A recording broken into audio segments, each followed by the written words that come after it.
Bonjour à tous. Aujourd'hui, j'ai envie de vous parler du gros délire de Elon Musk en envoyant la Tesla Roadster en orbite autour de Mars. Avant de comprendre pourquoi ils l'ont fait, bref retour en arrière sur SpaceX et Tesla.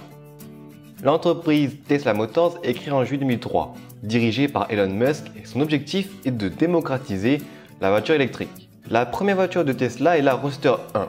Produite de 2008 à 2012, cette Roadster explosait les 0 à 100 en 3 secondes 9 avec une vitesse de pointe limitée électroniquement à 210 km/h avec une autonomie d'environ 340 km. Elle participera à de nombreuses courses de côte en France comme voiture ouvreuse avec à son volant le pilote James Morley. Mais la voiture qui a fait décoller Tesla, c'est la Model S. La Model S, c'était la première berline de Tesla.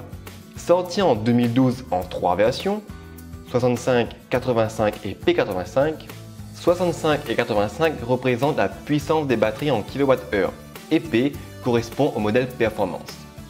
La Tesla Model S P85 a une puissance de 420 chevaux et effectue le 0 à 100 en 4 secondes 2. Quelques années plus tard, on retrouve aujourd'hui dans la gamme essentiellement la 75, la 100D et P100D, D pour General Motors et l'apparition de l'autopilote. On a tous vu une vidéo d'une Tesla Model S qui explose des motos ou des supercars en accélération. C'est très impressionnant. Tesla a aussi sorti en 2015 le Model X, qui est le premier SUV électrique 7 places. Le modèle le plus puissant est le P90D, qui développe lui 467 chevaux et abat le 0 à 100 en 4 secondes 7. Elle fera parler d'elle notamment à cause de ses portes papillons. Comme à leur habitude, Tesla vient, entre guillemets, choquer le public. Et c'est exactement ce qui s'est passé cette semaine. Mardi 6 février, Elon Musk et son entreprise SpaceX fait décoller le prototype Falcon 9.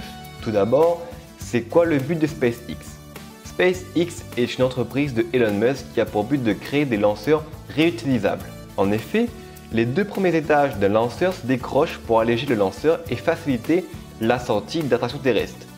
Sauf que ces lanceurs tombent dans la mer et ne sont plus jamais réutilisés.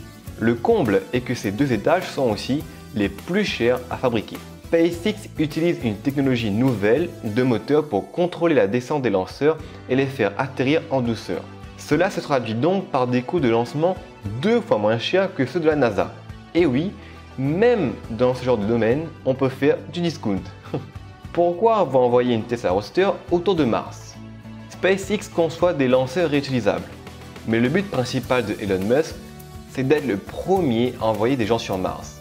C'est donc pas pour rien qu'il a décidé de mettre sa Tesla personnelle en orbite autour de Mars, pour envoyer un message au public en disant « Vous voyez, j'ai déjà un bien personnel là-bas ». Ensuite, la Tesla Roadster 2 est sortie le 16 novembre 2017 et c'est un énorme coup marketing pour Tesla. On peut clairement dire que la Tesla Roadster avec son pilote Starman est la première voiture à être satellisée. Vous êtes satellisé, vous êtes dans un autre monde, vous êtes sur une autre galaxie. Mais oui, c'est clair. Voilà, aujourd'hui, sujet un peu différent de ceux d'habitude, mais je voulais vous parler de ça, tant ça m'avait impressionné leur culot. N'hésitez pas à mettre le pouce bleu qui fait plaisir, à nous suivre sur Snapchat et Instagram. Le site chronicars.fr met à jour régulièrement sa collection, donc allez voir ça. Moi je vous dis à dimanche prochain, plein gaz.